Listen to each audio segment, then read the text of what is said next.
ఈ ఆడియో వినే ప్రతి ఒక్కరికి నా నమస్కారం. నా పేరు సుబ్రహ్మణ్యం చౌదరి అండి. నాకు ఎన్టీఆర్ అంటే చాలా ఇష్టమండి. నేను మన ఎన్టీఆర్ కోసం ఒక మంచి కథను 5 సంవత్సరాలుగా ఎంతో ఇష్టపడి రాశానండి. మంచి కథ అయితే రాశాను, కానీ ఎంత ప్రయత్నించినా సరే అన్నను కలవలేకపోయానండి. ఈ కథని అన్నకి చెప్పలేకపోయాను కూడా. మీరు అనొచ్చు, కథలు చాలామంది రాస్తారు, నువ్వేమో గొప్పడు అని. నేను గొప్పని కాదండి, నా కథ మాత్రం చాలా గొప్పది. అంత బాగా వచ్చింది కథ. ఈ మధ్య మన ఇండస్ట్రీలో ప్రతి వాళ్ళు కూడా కలెక్షన్లు అంటున్నారు కదండి. మనకు ఆ కలెక్షన్ మీద పెద్ద ఇంట్రెస్ట్ లేదండి, ఎందుకంటే అది శాశ్వతం కావయి. అయితే జనం మాత్రం కలెక్షన్లు అంటున్నారు కాబట్టి ఆ కలెక్షన్ దృష్టిలో పెట్టుకునే నేను ఈ కథ రాశానండి. ఎన్టీఆర్ కోసం ఎన్టీఆర్ ఫ్యాన్ కథ రాస్తే అది ఎంత పెద్ద హిట్ అవుతుందో, మన ఎన్టీఆర్కి ఒక పెద్ద హిట్ పడితే ఆ కలెక్షన్ల సునామీ ఎలా ఉంటుందో నా కథ నిరూపిస్తుందండి. కానీ ఒక నిజమైన హీరో, అవి ఏ హీరో అభిమానికైనా కావాల్సింది ఈ రికార్డులు, రివార్డులు, అవార్డులు, కలెక్షన్లు కావండి. ఒక నిజమైన అభిమానికి కావాల్సింది తన హీరో నటన. ఆ అద్భుతమైన నటన నేను నా ఎన్టీఆర్లో చూశానండి. నేను ఎన్టీఆర్ సినిమా చూసేది ఆ నటన కోసమే. ఆ సినిమాలో అన్న నవ్వితే నవ్వుతాను, ఏడిస్తే ఏడుస్తాను, అంతేకాని హిట్ వచ్చినప్పుడు నవ్వడం, ఫ్లాప్ వచ్చినప్పుడు ఏడవం. ఎందుకంటే ఏ హీరోకైనా హిట్లు ఫ్లాప్లు సహజం అండి, ఏ హీరోకైనా సహజం.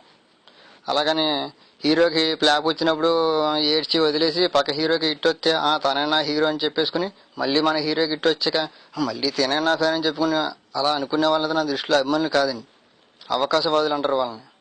ఫ్లాప్ వచ్చినప్పుడు ఏడవడానికి నేను హిట్లకి ఫ్లాప్లకి అభిమాని కాదండి, ఎన్టీఆర్ నటనకి అభిమాని.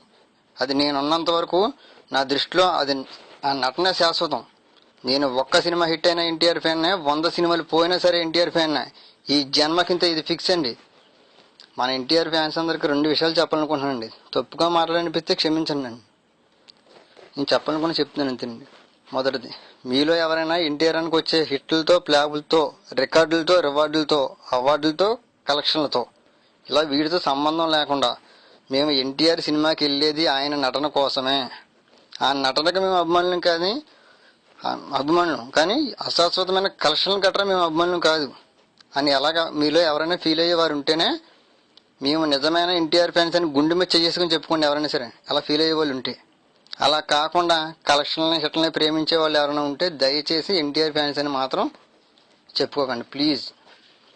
రెండవదండి, ఈ మధ్య ఆడియో ఫంక్షన్లో మన ఎన్టీఆర్ ఫ్యాన్స్ అంతా స్టేజ్ మీద మన అన్న మాట్లాడుతున్నాడు అని కూడా చూడకుండా, ఏం మాట్లాడుతున్నాడో అన్న విషయం కూడా పట్టించుకోకుండా ఎన్టీఆర్ అని అరుస్తున్నారండి.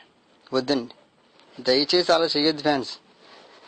మనం ఆడియో ఫంక్షన్కి వెళ్ళేదే అన్నం చూడటం కోసం, అన్న మాట్లాడే మంచి మాటలు వినటం కోసం. మీరు అలా అరవడం వలన అన్న సరిగ్గా మాట్లాడలేడు, ఇబ్బందిగా ఉంటుంది. మనం అన్నని ఎంత ప్రేమిస్తామో అన్నకి తెలుసు. ఇలా మనం అరిచి చూపించక్కర్లేదు. మన హీరోకి మన ఫ్యాన్స్ గౌరవాన్ని ఇవ్వాలి, అది మన బాధ్యత. దయచేసి మన అన్న మాట్లాడేటప్పుడు మాత్రం అన్న ఆపమనగానే మొత్తం ఫంక్షన్ హాల్ అంతా సైలెంట్గా ఉండండి ప్లీజ్. అన్న చెప్పేది వినండి, అందరినీ వినమండి ప్లీజ్ ఫ్యాన్స్. ఆడియో ఫంక్షన్కి వెళ్ళి అన్నను చూస్తున్న మీరు ఎంత అదృష్టవంతులు. కానీ నాలాంటి చాలామంది ఫ్యాన్స్ని ఇంకా ఈ కళ్ళతో రియల్గా అన్నను చూడలేకపోయాం, అన్న మాట్లాడే మాటలు వినలేకపోయాం. కానీ ఆ అవకాశం ఫంక్షన్కి వెళ్ళి మీకు వచ్చింది, అన్నను చూడగలిగారు, అన్న మాటలు వినగలిగారు. ఎంత అదృష్టం. ఈ అదృష్టం ఎంతోమందికి కానీ రాదు, మీరు అర్థం చేసుకోండి ప్లీజ్. అన్నను గౌరవించండి, అన్న మాటకు విలువనివ్వండి. అందరూ అన్న మాట్లాడేటప్పుడు సైలెంట్గా ఉండండి.